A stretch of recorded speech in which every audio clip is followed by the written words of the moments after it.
Bonjour. Dans ce bref vidéo tutoriel, nous allons voir comment on peut créer un nouveau dossier patient dans OpenClinic.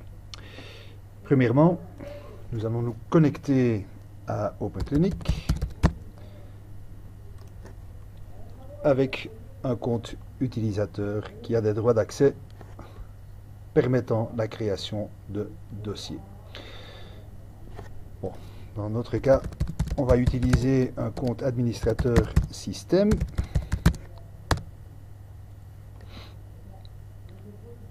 Et on entre dans le logiciel.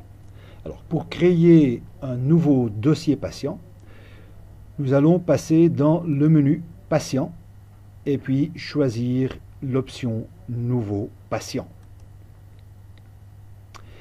Et dans cet écran, on va pouvoir saisir les différentes données du nouveau dossier patient. Donc il y a un volet, un onglet qui s'appelle données personnelles actuelles.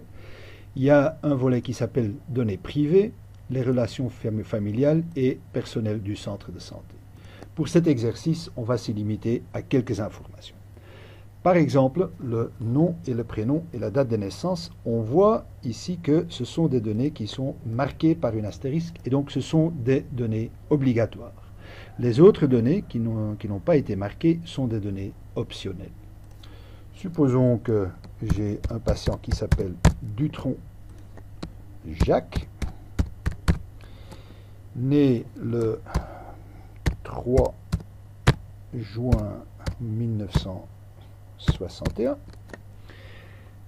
et qui parle le français et de sexe masculin. Alors je peux passer à l'onglet privé ici et donc cet onglet-là ou cet écran va être adapté au découpage administratif que je peux trouver dans le pays que j'avais choisi lors de l'installation de OpenClinic. Donc ici, ce sera le découpage pour le Burundi. Et donc là, je vais pouvoir choisir une province, par exemple Kayanza, une commune, Gatara, un quartier ou un district, Kabongo. Et finalement, je sauvegarde ma fiche et je vais avoir créé un nouveau dossier patient. Et ce n'est pas plus compliqué que ça. Bon, la première fois que le système ouvre le dossier, il va me montrer les différentes données administratives.